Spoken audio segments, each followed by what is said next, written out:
আমি আরও অনেক আগে আসার কথা ছিল মামলা করার জন্য। বিভিন্ন রকমের ব্যস্ততা এবং তথ্য উপাত্ত সংগ্রহ করতে একটু দেরি হয়েছে, যার জন্য আমি বেশ কয়েক মাস আগে যেটা করতে পারতাম সেটা আমার দেরি হয়ে গেল। আমি আন্তর্জাতিক অপরাধ আদালতে আমার নিজের মামলাটি রেকর্ড করালাম।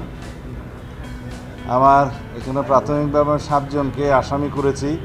শেখ হাসিনা সহ স্বরাষ্ট্রমন্ত্রী তৎকালীন সহ আরও যারা র্যাবের এবং পুলিশের যারা জড়িত ছিল তাদের সবাইকে এখানে আসামি করা হয়েছে। তবে আরও অন্যান্য অনেক আসামি ইনভেস্টিগেশন পর্যায়ে বেরোবে, যেগুলো আমার পক্ষে এখনও আইডেন্টিফাইড করা সম্ভব হয়নি।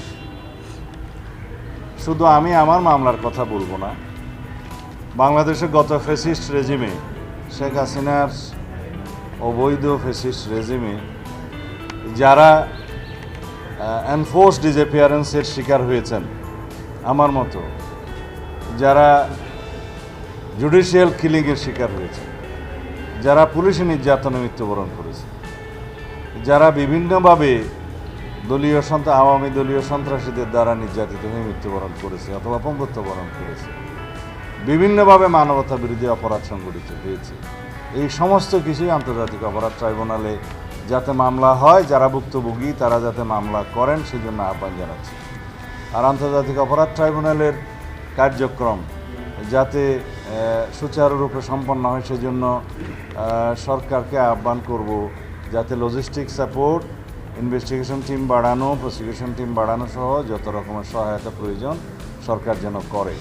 আমাদের পক্ষ থেকে আমরা যতটুকু সহায়তা আমাদের জন্য আমাদের ক্ষেত্রে প্রযোজ্য তা আমরা সহায়তা করব।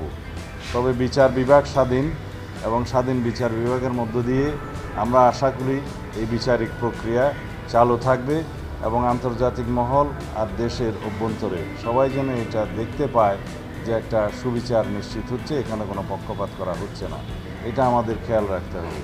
যেভাবে ওপেন কোর্ট ট্রায়ালটা মানুষ সরাসরি দেখতে পাচ্ছে, এটা আমাদের দেশের জন্য একটা নজির স্থাপন করেছে। আশা করি এখন উন্মুক্ত আদালতের বিচার কার্যক্রম যদি সর্বসাধারণ দেখতে পারে তাহলে সেখানে সুবিচার নিশ্চিত হবে ইনশাআল্লাহ। এই কার্যক্রম যেন আমরা সর্বক্ষেত্রে প্রচলন করতে পারি সেটার জন্য প্রচেষ্টা নেওয়া হবে। ধন্যবাদ আপনাকে। আমাদের আলাদা আলাদা সেল আছে, শহীদ পরিবারদের সাথে সাক্ষাৎ করা, তাদেরকে সহযোগিতা করা, তাদের পরিবারকে সহযোগিতা করা, সে সন্তানদের জন্য আমরা ভবিষ্যতে তাদের শিক্ষা ব্যবস্থা, শিক্ষা সহ সমস্ত চিকিৎসা সব কিছুর দায় আমরা নিয়েছি দায়িত্ব। এরকম অনেকগুলো আপনারা দেখবেন কার্যক্রম, বিশেষ করে মাননীয় আমাদের ভারপ্রাপ্ত চেয়ারম্যান জনাব তারেক রহমানের নেতৃত্বে তিনি সরাসরিও ভিকটিম পরিবারের সাথে কথা বলেন, ভিডিওতে আপনারা দেখবেন। সুতরাং আপনার শেষের তথ্যটা আমি একটু ভিন্নমত পোষণ করি। আর আমার কেন মামলা করতে দেরি হলো, আপনারা যদি প্রত্যেক দিন আমার কার্যক্রমগুলো দেখেন, রাজনৈতিক বিভিন্ন কার্যক্রম, সংস্কার কার্যক্রম, এগুলো নিয়ে এত ব্যস্ত সময় আমার কাটাতে হয়েছে যে আমি আসলে নিজের জন্য আলাদাভাবে কোনো সময় বের করতে পারিনি এতদিন।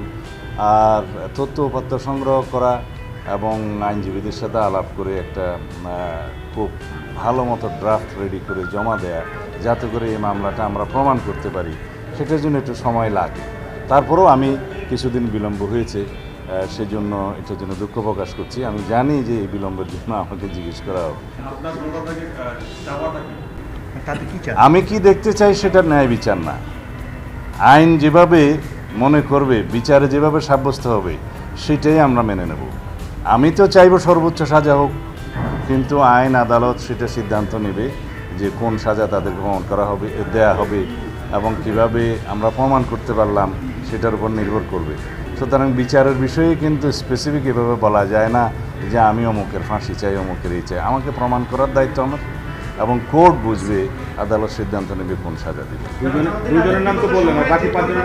এটুকু আছে যে শেখ হাসিনা এবং তৎকালীন স্বরাষ্ট্রমন্ত্রী আসাদুজ্জামান কামাল, বেনজির আহমেদ, একেএম শহীদুল হক, মেজর জেনারেল জিয়াউল হাসান, আসাদুজ্জামান মিয়া, মনিরুল ইসলাম, এই পর্যন্ত আমরা নাম মেনশন করেছি এবং আননোন অনেক কথা। জুলাই আগস্টে যে পরিমাণ সংগঠিত অপরাধ হয়েছে এবং যে পরিমাণ মামলা আন্তর্জাতিক অপরাধ অবশ্যই সেটা শুধু বিএনপির প্রতিশ্রুতি নয়, এই জাতির আকাঙ্ক্ষা, জুলাই আগস্টের শহীদদের রক্তের আকাঙ্ক্ষা, সমগ্র জাতির প্রত্যাশা, এই জনগণের প্রত্যাশা, ন্যায় বিচার প্রতিষ্ঠা করতে হবে।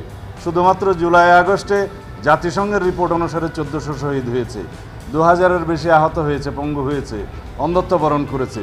বিগত 15-16 বছরে 7188 জন আমার হাতে তালিকা আছে যারা বিভিন্ন রকমের পারসিকিউশনের মাধ্যমে হয় মৃত্যুবরণ করেছে, হত্যা করা হয়েছে। এনফোর্স ডিসঅ্যাপিয়ারেন্সের কথা তো বললাম, 709 জুডিশিয়াল এক্সট্রা জুডিশিয়াল কিলিং হয়েছে প্রায় 2700-র মতো, পুলিশ কাস্টডিতে মারা গেছে অসংখ্য। এইভাবে যারা নির্যাতিত হয়েছে, যারা নির্বাসিত হয়েছে, যারা কারাবাসে গিয়েছে, যারা অন্ধত্ব বরণ করেছে, চিরতরে অপঙ্গত্ব বরণ করেছে, শিকার হয়েছে হত্যাকাণ্ডের, এগুলো সবগুলোর বিচার করা হবে ইনশাআল্লাহ। তবে এতগুলো বিচার করার জন্য আমাদের হয়তো ভবিষ্যতে আরও ট্রাইব্যুনাল বাড়াতে হবে, প্রসিকিউশন টিম বাড়াতে হবে, ইনভেস্টিগেশন টিম বাড়াতে হবে। এগুলো আমাদের প্রতিশ্রুতি, জাতির কাছে সমগ্র জাতির প্রত্যাশা, আমাদের প্রতিশ্রুতি তো বটেই, এগুলো কন্টিনিউ করতে হবে। সমস্ত রেকর্ড সব কিছু আমাদের কাছে আছে, কিন্তু বিচার যারা প্রার্থী তাদেরকে দয়া করে এসে মামলা দায়ের করতে হবে, এইটুকু তাদের কাজ। আপনারা আন্তর্জাতিক অপরাধ অনেক দেখেছেন, দ্বিতীয় বিশ্বযুদ্ধের পরে অনেক অপরাধের কথা আপনারা শুনেছেন, নুরেমবার্গ ট্রাইব্যুনালের কথা শুনেছেন, এগুলো একদিনে সমাপ্ত হয়নি, ইট টেক্স টাইম। এবং এরপর হয়তো আপিল হবে, যা কিছু হবে, কিন্তু ন্যায় বিচার প্রতিষ্ঠা করা হবে। বাংলাদেশে যাতে ভবিষ্যতে এরকমের কোনো আর কেউ কোনো ফেসিস্টের কোনো জন্ম না হয়, কোনো ফেসিবাদের জন্ম না হয়, সেই ধরনের রাষ্ট্র ব্যবস্থা যেমন আমরা কায়েম করতে চাই, এই বিচারও সুবিচার নিশ্চিত করেও আমাদেরকে সেটা দৃষ্টান্ত স্থাপন করতে হবে যে বাংলাদেশের ভবিষ্যৎ আমরা কীরকম চাই।